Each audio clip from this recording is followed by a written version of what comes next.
Hello and welcome to another episode of Topline Talks, a Mackie Myers podcast hosted by me, Owen Myers. And me, Jenna Mackie. As a finance and executive recruiter, we want to bring inspiring stories and insights from a range of guests from across different industries. For 2026, we are doing deep dives into our core sector specialisms, and we're starting today with Greentech. On that note, I'm delighted to introduce Hannah Scott, who is CEO of Oxfordshire Greentech. Hannah, very good for you to join us. Thank you so much for having me. Amazing. We're going to have a great chat about a variety of things to do with the Golden Triangle, to do with investment in green tech, how's Europe doing versus rest of the world, how people can get into the sector, and also in relation to your job, how do you build networks with impact, which anyone who's either aspiring to be a leader or is a leader, hopefully should get some really good insights from. So without further ado, would you like to share your origin story? Obviously the job that you're doing now, but I guess how have you got to what you're doing? What's your backstory? For sure. A bit of a wiggledy-piggledy route I think I've taken to get to where I am, which hopefully is useful to listeners who may be looking to break into the green tech sector from a different background. Because I first started out as a musician. That was my undergrad at the lovely University of Oxford. And I had a great time there, learnt lots of stuff. Also learnt about the climate crisis while I was doing my degree and sort of had that building realization that things were much worse than I thought they were. And then came out of that degree and thought, what do I want to do that has legacy in the world of work? And I sort of reasoned with myself and I was like, could I get into music? And I was like, no, actually, I'm probably not good enough. Like in some senses, like there were, brilliant musicians who I'd been working alongside. What did you play? What were your main? Yeah, flute, piano and voice. Okay, very good. And like a terrible amount of saxophone and like a marginal amount of trumpet. Like these are kind of things that I could pick up and play based on the fact that I could play flute, but not confidently. So yeah, I kind of left that degree and was like, well, not going to be a musician in that sense. What do I want to do? And yeah, as I had said before, that sort of building awareness of the climate crisis was really starting to come to the fore. And I started looking at jobs in the industry in sustainability. And all of them were like, we need degree level qualifications for this job. And I was like, oh, great. Okay. How's music? And of course, that wasn't sort of cutting the mustard. So I then went back to uni. I did a master's in environment development and policy at the University of Sussex. And from there, I was just basically in love with the sector and I had found my purpose. I think I'd found the thing that I felt at home in, which was fab. And then after uni, I took a job at a sustainability charity and consultancy that's HQ'd in London called Bioregional, but also had a satellite office out in Bicester. So I did a lot of Oxfordshire-based work there. And one of the projects that I worked on was the development of this business network called Oxfordshire Greentech. And that came about as a result of ERDF funding, all to sort of grow and support the low carbon economy for the region. And so, yeah, basically I helped set that up with some colleagues. That was trundling along for a few years. COVID happened. We actually set up the network in 2019, so just before COVID. And I know we're going to get into how to build networks later. And boy, let me tell you, it is hard to do that when you are facing a global pandemic. For sure, and the whole point of your organization is to build connection and relationship and trust and all the rest of it. So that was an interesting challenge to go through. And then, yeah, basically the network was sort of developing, changing. It used to be quite a broad church, so it wasn't climate tech innovation specific. It was sort of more broadly businesses in the low carbon arena. So that actually, looked like businesses that had a sort of more green operations or green products, but not necessarily tech or innovation. And then that kind of changed and transmuted. And in 2023, because I'd taken on so much ownership of the network, I thought, actually, this needs a full-time person to run this. It needs to sort of spin out from underneath bioregional and become its own thing. And so I talked to sort of colleagues, and I sort of made the leap to become CEO of Oxfordshire Greentech back in April 2023. And since then, we've been growing our ecosystem. We've been having more strategic, ambitious conversations about the nature of the region that we're working on and how it could contribute sort of more powerfully to UK PLC and to the global imperative to solve these climate challenges. And we have now focused more specifically on climate tech innovation because there is a world of interesting early stage innovations, research and development happening in the county that need more of that support, more amplification, more connectivity. So that's where we are today. And what is the role of Oxfordshire Greentech? What are you looking to try and achieve? So the kind of stated aim is building a world-leading climate tech innovation ecosystem. So we're not there at the moment. We know that according to research, I think from Deal Room, the Bay Area is still number one in the world for climate tech, as you might expect. London is actually number two, both in terms of development of technologies, but also climate tech investment, which I think is really key. London is the sort of investment hub of Europe in general, but also very much for climate tech as well. And then Amsterdam and Paris are also leading regions for this space. But Oxfordshire is very much on an upward trajectory. We've got a long established legacy of expertise in life sciences, in space tech and health tech. But actually we're seeing now, a real push from some of our other legacies coming into that sort of future focus. So the automotive sector, for example, there's a huge amount of stuff happening in Oxfordshire there with Bicester Motion, with the BMW Mini Factory, with connected autonomous vehicles, and those being tested at test bed sites. There's more stuff happening in terms of sustainable chemistry on the Begbrook Science Park to the north. Harwell is obviously one of Europe's biggest science and innovation campuses, and that has a lot of space tech, energy tech, quantum now. There's sort of a national quantum centre that's been established there. And Culham, obviously a huge sort of fusion cluster that's been generated there, and now looking to sort of build out AI expertise and capacity there as well. So there's just a huge amount of stuff happening. And what we're trying to do is better coordinate that, better make that visible on the sort of national and global stage so that we are creating more of that direct investment inwards. We're trying to help our startups with some of those trickier problems around, okay, you might have an excellent technical founder, but what's the commercials around your product? Like, is it actually something that customers want? Do the unit economics make sense? Do you have a correct team behind you? And of course, you'll know this very well. Do you have the right people on board who actually can get you to that scaling level rather than just staying in that sort of micro business space? And how can you access investment? How can you access corporate scaling partners or the professional services organizations that are going to give you that insight that you might not yourself have? So we're creating an ecosystem, basically. It's not just about startup to investor relations. It's much more than that. We know that academia need to be involved. We know that government need to be involved at both the local and the national level. We know that corporates needs that sort of involvement as well in terms of having those global supply chains, being able to de-risk and sort of pilot some of these technologies, license some of these technologies. And of course, the risk capital as well. Like, we need investors that are climate literate, that understand that some of these deep tech ventures will take a lot longer to exit, will take a lot longer to scale because of the intensity of the, capex, because of the sort of, I guess, riskier nature of the sort of hardware that they're developing and maybe the lack of an enabling policy environment. So we need investors that understand that. And it's kind of our job, on top of lots of other things, to bring those kinds of investors into our ecosystem so that they can see our ventures and support them. Fascinating. What percentage of your businesses are true startups in that sense versus more established that can hopefully help each other? I'd say at the moment it skews more to sort of the earlier stage. So I'd say around the sort of TRL 3 to 7 mark is where the majority of our businesses lie. We're sort of thinking about, from an ecosystem perspective, actually, we do need to get more scale-ups involved in the ecosystem.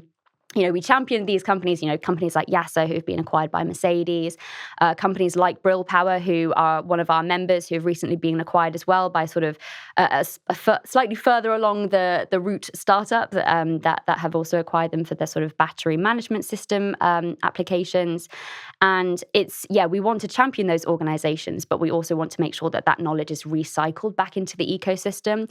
So next year, we're actually going to launch a new series of events called Greentech Masterclass, building on our existing sort of event series, where we will bring in those companies that have reached the heady heights of maybe Series B, Series C and beyond. They've managed to cross that valley of death. They've got the scars, they've got the T-shirt, and they've got stories to tell. And so we want to bring those organizations to interface with our younger, more immature startups, if you like, and share that journey that they've been on, share the sort of the do's and the don'ts, the pitfalls and the challenges, because ultimately one of our goals is, these startups are amazing. They'll scale anyway, probably, but we want them to scale faster. The climate crisis determines that they have to scale faster so that they can start creating impact quicker. So if we can help them do that by leapfrogging some of the challenges that they would otherwise face on their own, then we've done them a service. So that's kind of what we're trying to do next year. And what would you say are the biggest challenges for organisations like that to overcome to, achieve that sort of growth trajectory? Oh, it really depends on the company in many senses. I think, there's sort of some market failures around where the sort of heaviest emissions sectors are versus the amount of investment received. There was a report by PwC, I think in 2024, that looked at the sort of ratio of, sector emissions versus sector investment. And I think for industry contributes 34% of UK emissions, but receives 8% of funding, or VC funding. I think food, agriculture, and land use contributes 22% of emissions, but only receives 8% again. And transport contributes 16% and receives 4%. So there's so it's not transport, it's built environment, because transport actually is doing very well, as you'd imagine from the EV market take-up. So there's this real discrepancy, I think, and especially with the kind of IP that's coming out of the Oxfordshire ecosystem, which does skew more into that deep tech space and that hardware space and the sort of hard to abate sectors. There is that sense of, it's not as easy as just investing into a nice sort of SaaS model or an AI platform and seeing, a 10x return on investment in a very short period of time. It is harder, and it's not going to be as attractive to the sort of VC model. So there's work to do there, I think. And I think that, we sort of mentioned it, earlier while we were chatting beforehand about sort of the policy environment and sort of flip-flopping from government in terms of what they're interested in funding. And I think, I was at a parliamentary reception a few weeks back about Oxfordshire's advanced manufacturing sector. And it was a fantastic showcase. BMW were there, people from Harwell were there, people from the sort of Tokamak Energy company were there talking about the excellence in this space, but also saying, hey, we're not anti-regulation, but we are pro a more stable regulatory environment where it feels like we know the rules aren't going to change. We know, or at least if they change beneficially. And we know that there's going to be that sort of through line of stability so that we can continue to grow our business and not worry that, in a few years' time, things are going to come crashing down around us. So I think there's that sense as well that we need a more stable environment in which to grow. And I think also for Oxfordshire in particular, there's been a white paper released by an organisation called Advanced Oxford around diversifying, the need to diversify the equity investment ecosystem. So the sense that there are sort of a few angel networks around, but there needs to be sort of more people getting involved in that. There need to be recurring angel investors. So once they make an investment and they make a return on that, like repeating that cycle, repeatedly investing into Oxfordshire IP, and sort of encouraging more sort of new angels to come on board, and encouraging VCs to look outside of London and sort of visit where the really cool stuff happens. And I would say that because I'm biased, but so I'm actually going to contradict that point, okay, and get us to widen our lens, because obviously, you are, Oxfordshire, focus, but you also are looking to do stuff broader than that as well. So would you like to talk to us a little bit more about, I guess, the Golden Triangle, but then the European stuff that you're looking to do as well? Yeah, for sure. And yeah, we've been working in the Golden Triangle area ever since we were established, really, because we've got a sister network called Cambridge CleanTech, who've been around since 2011.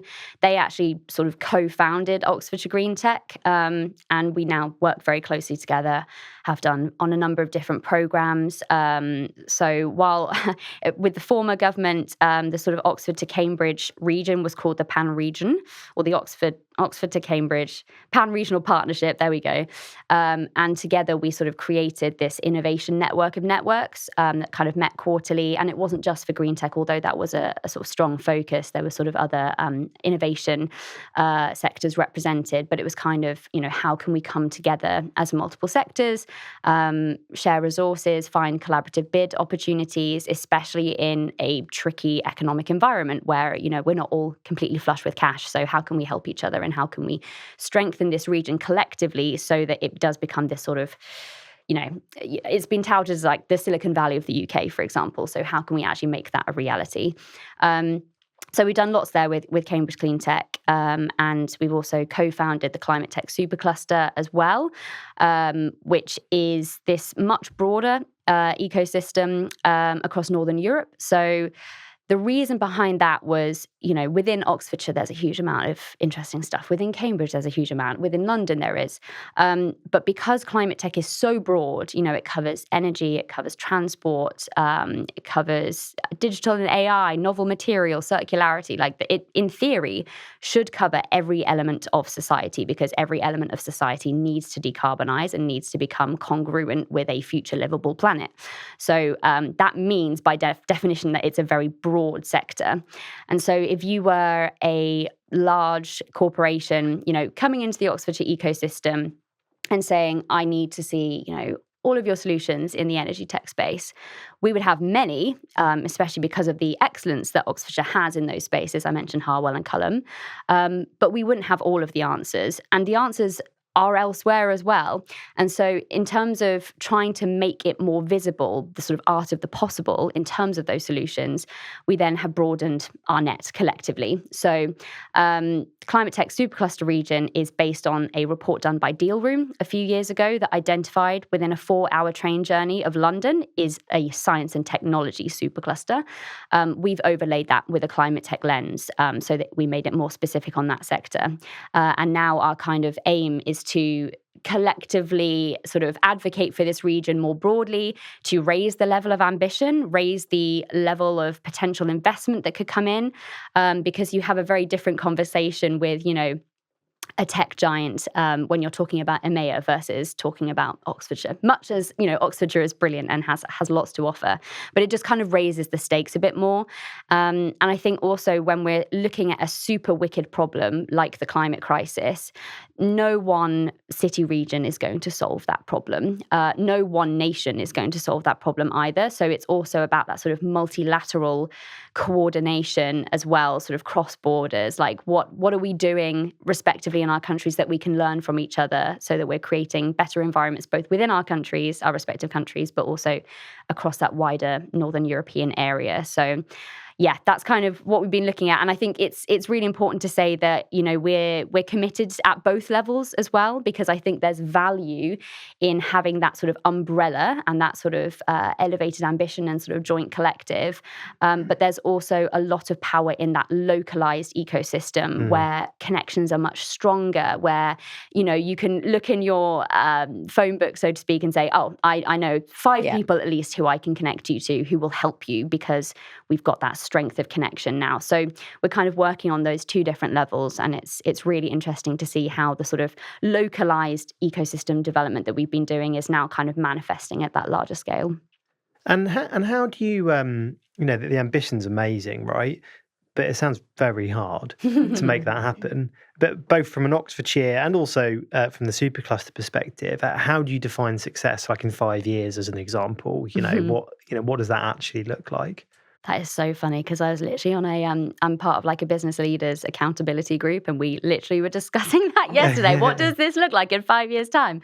I think there's lessons that we can take from other tech ecosystems. So I mentioned the Bay Area, but also Shenzhen in China, and other places around the world, where there's this sense of, if you start your business here, you are much more likely to pass that sort of dreaded 2-year mark where it's kind of like lose or win, where the sort of quantum of investment received is higher, where there's sort of more investment opportunities available. So you're not having to go back to the same sort of well time and time again and find that it's run out.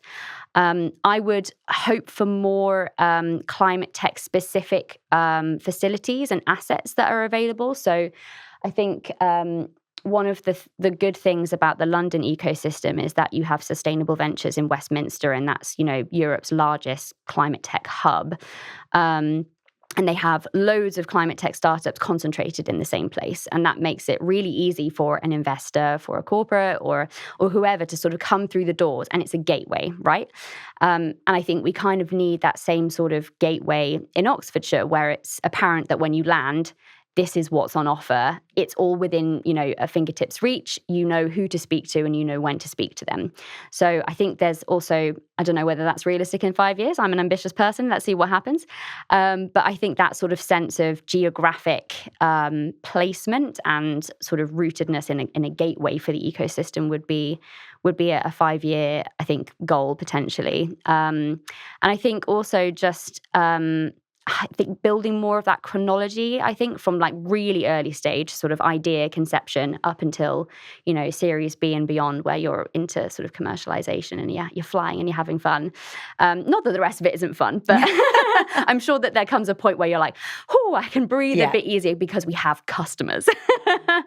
And I think it's a dual path as well, that sort of difference between a university spin-out and the sort of support that they receive internally within that university ecosystem versus those that start outside of the university ecosystem, and making sure that there's almost sort of equal opportunities, or that we're making sure to join up more with what, for example, the University of Oxford is doing, so that we all succeed together. Because I think there's loads of stuff that's happening outside of the university as well, that possibly isn't getting the platform or the sort of brand recognition or the sort of investment support that is, required for those to also flourish. So just thinking about those dual tracks of how do these companies scale given their context, given the way that they started and the sort of supporting environment around them. And we're hoping to be both to both. So yeah. It's a lot of pieces of the puzzle to pull together, it feels like. And you also touched on the fact that this year has been particularly hard for the sector, which feels like that's the same across the board, no matter who you talk to. Why specifically is that, and what's been the implication of that in the kind of climate tech space? I think there's been multiple challenges. I think it would be remiss to not mention the President of the United States of America. I think that has had a big implication on the sector, actually. I think historically, we've always looked at the US as like the kind of, mecca, if you like, for scaling a climate tech startup. And lots of people, they say, the ideas come from Oxfordshire, but then they grow up and they go to America. And like, that's kind of the trajectory that's assumed.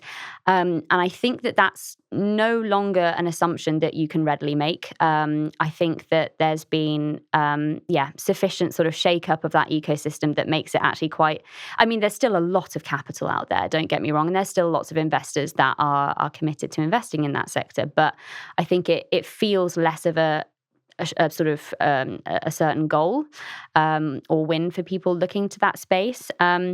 And I think that the sort of rolling back on environmental standards, the rolling back on, even things like DEI, all of that has sort of contributed to this general sense of, we don't need to bother about that then, the sort of, and we're seeing this a lot in some of the net zero target rollbacks from some, of the multinational corporations that had previously set very sort of ambitious and sort of exciting sounding plans. And then quietly have been sort of rolling back on some of their commitments, and that all has a trickle down effect, right? Because if these big companies no longer are holding themselves to those more rigorous standards, they no longer need to look into innovative solutions to help them achieve said standards. So it has a direct knock-on effect on our startups getting a foothold into, a potential customer's door. So I think that's definitely been the case. I think also, post-COVID, 2021 saw a huge boom for VC funding. Like it was massive. Everyone was having a great time. I think that's, been, dipping ever since and hasn't really made a substantial recovery, I'd say. And that's kind of globally, European-wise, and UK-wide as well. I'd say climate tech as a sector, all things considered, has not remained entirely stable per se, but it has remained stronger perhaps than previously it would have done. I think with the financial crisis back in 2008, a sort of similar thing happened again, but I think clean tech was sort of really down and out for the count at that point, whereas now I think it's had a little bit more resilience to that sort of economic shock. But it is still down. VC funding is still down, and that's the kind of funding that these earlier stage ventures are looking for, because angel investment can only do so much until you start to get into the millions of pounds of funding needed to pilot your technology and demonstrate it in a real world context. So that's been interesting to see. I mean, some other commentators have said that actually it's kind of a sign of the market maturing, which I think is a nicely optimistic approach. People saying that actually in 2021, when that boom happened, a lot of new investors were coming into the sector not really knowing about sort of how deep tech functions and the sort of, returns on investment expected and all the rest of it, and then kind of maybe became disillusioned and dropped out of that. And actually what's left is the people that, have invested in climate tech for a while, understand its limitations and its pitfalls, but also its opportunities. Like they can really see the opportunity available, and they're sort of sticking with it long term. I think it's definitely been overtaken by AI and by SaaS solutions. So again, going back to that PwC report, I think there was an 128% increase in AI investment in 2024 versus 2023. And if you look at sort of VC funding models, that kind of, that increase is borne out. Like AI is definitely now above climate tech in terms of investment. And I think smart innovators are now combining both. So they'll have sort of a hardware product, but they'll have an AI platform or software that sort of increases the efficiency or the potential of said hardware. One of our members is a company called Mystify AI, and they have a solution for the construction industry. Construction sites kick up a lot of dust, which is an air pollutant and is harmful for workers on site, but also for anyone in the surrounding area when the wind blows it. And so they've created a sort of misting device that is controlled by AI sensors that can sort of create a map of the site and understand, where on the site actually needs to be misted, rather than just like wholesale, just water cannoning the whole thing and then having loads of downtime, which affects productivity. So there's kind of that kind of clever combination of things that is happening. But yeah, I think it is fair to say it's a tricky time. It is fair to say that some people are walking away from the climate tech sector. But it's also fair to say that physics don't lie. And we still have a climate emergency, whether or not it's profitable. The fact remains that it is profitable. It will be profitable, but we have to stay the course. And I think we have to have, strong government enabling policy, strong government sort of co-investment or grant funding that sort of de-risks some of that private investment. Otherwise, we're not going to be the world leaders in climate tech that a lot of sort of, government officials want to say that we are. But realistically, we have to stay ahead of the curve. And that's not going to happen without, significant investment from both private and public sectors, and from making sure that there's a stable policy environment for climate tech to grow. So to try and achieve that, based on what your contribution is attempting to do, what would be your playbook for network building with impact? Really interesting to take some of your kind of learns and then what you're looking to do moving forwards, which is probably applicable for lots of people in different industries that are looking to do something not too dissimilar. Yeah, I'll go sort of wide and theoretical first, and then I'll hone in on some specifics. So we have been following an MIT model developed by a guy called Dr. Phil Budden, and it basically says that to create a successful and thriving innovation ecosystem, you have to have 5 key players. And I've sort of mentioned this before in small parts. So you have to have the entrepreneurs, that goes without saying. You have to have risk capital, government, corporates, and academia. Those are kind of like the 5 key factors, if you like. I would also put in professional services. I think that they're a very necessary glue that kind of keeps things all together as well. Thanks very much, Hannah. You're welcome. You're welcome. I wasn't paid to say that. But yeah, and so when we've been thinking about who do we want in a room at an event, who do we want on a panel at an event, who do we want in our sort of membership more generally, we're trying to aim to have representation across those 5 categories. Because we believe that each of those categories contributes its own unique strength to the ecosystem. And it is an ecosystem build. If you didn't have any of the other sort of counterparts, but you only had the innovators or the entrepreneurs, they probably wouldn't get very far. So you do need to have each of those different component parts to make the whole work well, and to make sure that you're getting different insights, different perspectives, but also, different levers of power essentially as well. And it's, it is a little bit to do with power and where power is generated and how to capture that collectively better. So we've kind of been using that model to determine how we want to proceed, and the kinds of organizations that we want to bring into the network into the future as well. So that's kind of like the broad, ecosystem development piece. I think an acknowledgement of the geography of the region as well is really useful. And I think, so I sit on the Oxford Economic Growth Steering Board, and that kind of has 3 pillars of development around the economic growth of the city. And one of them is zero carbon, one of them is a world-leading city, and I think the other one is about equity and creating an equitable and socially just environment for people to thrive in. And one of the things that comes up time and time again as a problem for Oxfordshire is transport, and the interconnectivity between these, amazing scientific sites and whether people can or can't get to them. And so we're kind of trying to advocate for various sort of structural and logistical issues as well that constrain innovation within the region. And that kind of comes back to what I was saying earlier about what we do as a network, because we are working sort of one-to-one with those startups and making sure that they're connected and facilitating introductions and all the rest of it.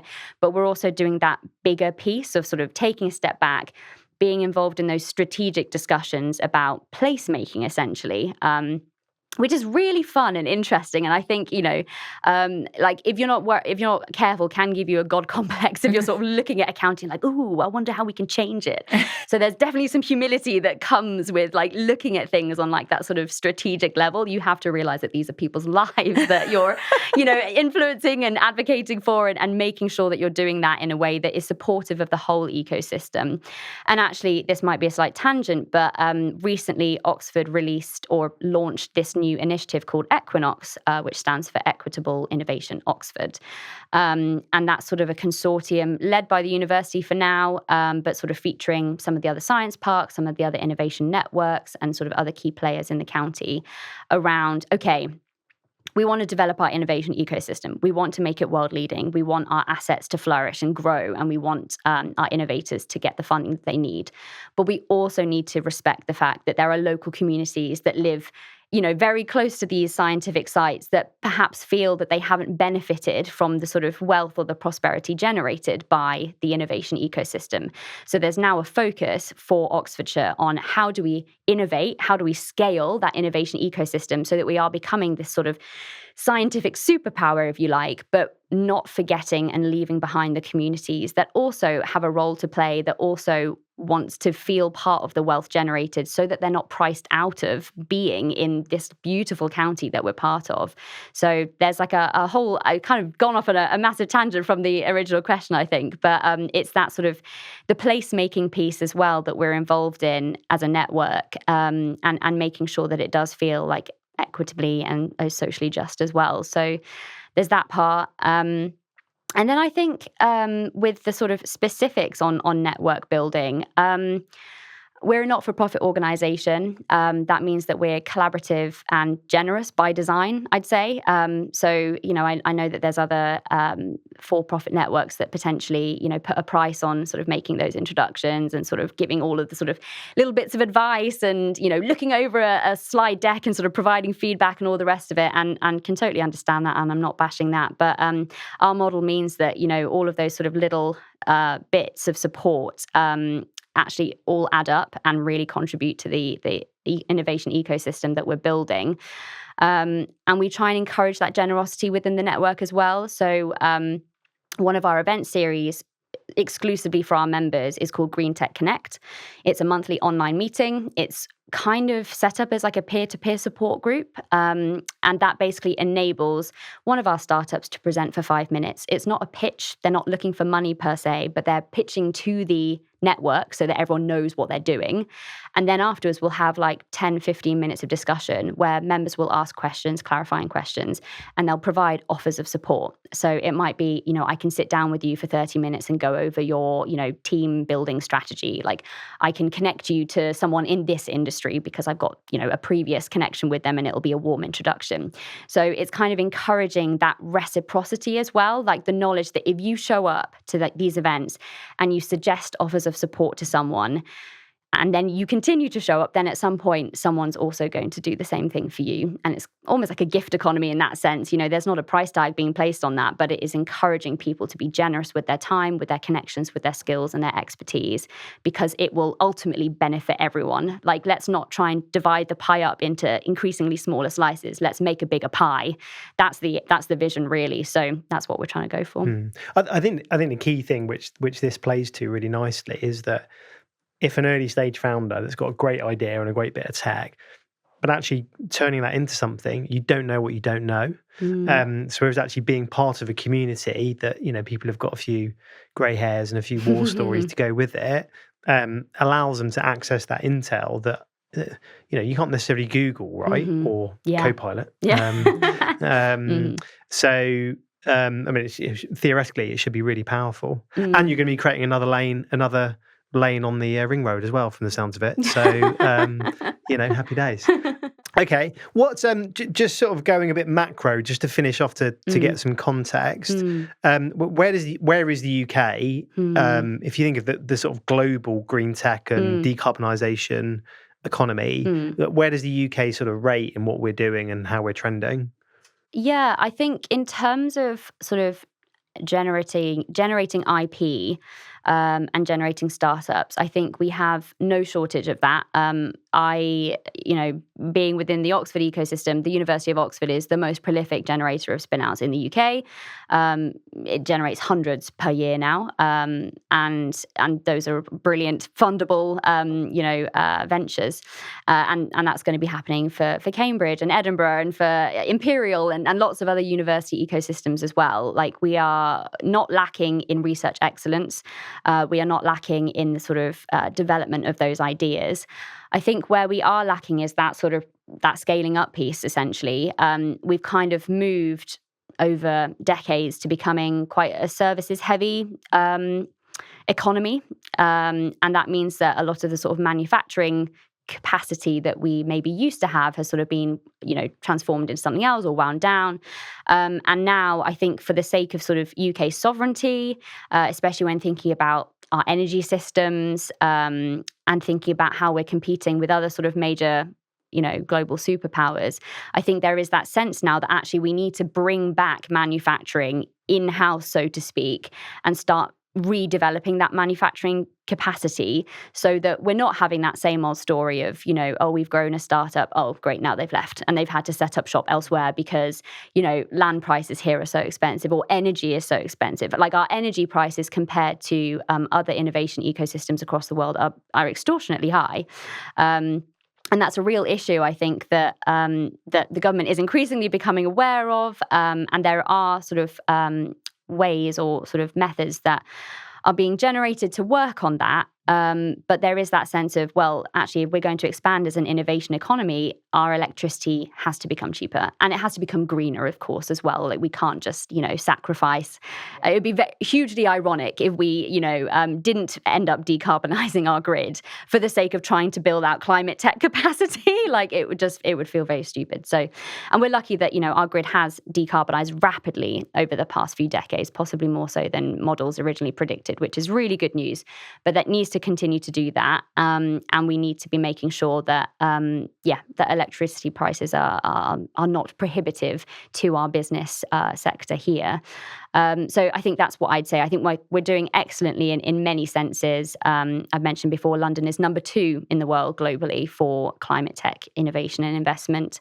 And Oxford and Cambridge are snapping on its heels. And we're also sort of in conversation with other ecosystems like Greentech Southwest, which obviously have the sort of Bristol and Plymouth and Cornwall sort of bases, where they're building out, marine related technologies and sort of using the ocean as a way of generating energy. So there's lots of places around the UK actually that are increasingly focusing on climate tech based on their sort of geographic specialisms, so to speak. And we're trying to uplift them by doing that climate tech supercluster work as well. And so there's obviously lots of doom and gloom about this debate. What makes you hopeful for the future? Honestly, it's going to sound very cheesy, but the people themselves, I think innovators, people who are in the startup community, will get around nearly any problem they can. Like, they will work in extremely difficult conditions and still find solutions, because I think they're agile by design, they're sort of resourceful by design. And so I think that there's too much opportunity here to let it go to waste, I think. I suspect that the tide, well, I don't suspect, I think I know from having read various reports that the tide has turned in terms of the renewables versus fossil fuel energy systems. Like, we're on the winning side now. Solar has never been so cheap. And the return on investment for that, particular technology it just makes sense. And we need to get to the point where with other technologies, it just makes sense. And I think that we can get there. But I think it requires government to hold the line. It requires, other major corporations who have said, we've got this amazing sustainability plan, these amazing carbon targets. They need to hold to those, and they need to be accountable to the people that essentially they are, their products or their supply chains affect. So I think there needs to be that sense of global accountability, which is, really difficult, right? I mean, if the COP process has taught us anything, it's that global governance is really flipping hard and is not easily achievable. And there will be sort of bad actors that will seek to use vested interests to divert and distract from the sort of trajectory that we need to be following. But I think increasingly I'm seeing more outcry from the citizen population. I think more people who are seeing beneath the hood, so to speak, on some of these claims and some of the greenwashing that we're seeing from some large corporations, and saying, actually, we want better. Like, we can see a better, greener, smarter future where actually we don't need to compromise on standards of living, because the technologies being generated can enable that prosperity, but while reducing our sort of environmental impact. So I'm hopeful in that sense. Let's see what happens in the next general election for the UK, because that could be an interesting one. And looking forward to just 2026. Any particular events you're particularly looking forward to that people that are looking at the network might be interested in? I'm glad you asked. We have an annual Climate Solutions Conference that we do every year in June. This will be our 3rd, and I'm so excited about it. It's kind of a collision of worlds, because it has 2 streams. One stream being the climate tech innovation stream. So you'll have your sort of classic pitching to a panel. You'll have discussions and presentations in that sort of innovation space. But we'll also have a stream, which is our sustainability transition stream, looking at the bigger picture and sort of looking at some of the public-private collaborative programs that are large scale and that are going to sort of move that needle systemically on creating that zero carbon economy for Oxfordshire. So both looking at the sort of specific individual technologies, but also how they play a role in that larger sort of local government influenced ecosystem as well. Last year we actually had a climate comedian at our Climate Solutions conference, and that went down really well because I think if you don't laugh, you cry sometimes in this space. And it was just a really, it was an excellent way to kind of embed, I think, some of the messaging, but in a way that feels approachable and engaging. So I don't yet know what our sort of entertainment will be at the end of next year's one, but or the 2026 event. But I think watch this space. We'll have some really interesting speakers, and people always come away from it feeling really inspired as well. So that's the hope, I think. Great. Good. Well, look, I mean, we really look forward to, supporting the journey as much as we can. We really like helping startups specifically, but then, as you know, we do quite a lot in this space as well. So yeah, look forward to a partnership going into next year and seeing what good we can do. Me too. Well, thanks very much for coming on our Topline Talks podcast. For those of you listening, you know where to find us. You can watch the full video on our website, otherwise Spotify, Apple and YouTube. And for now, that's been Topline Talks. Thanks for listening. Thanks very much. Thank you.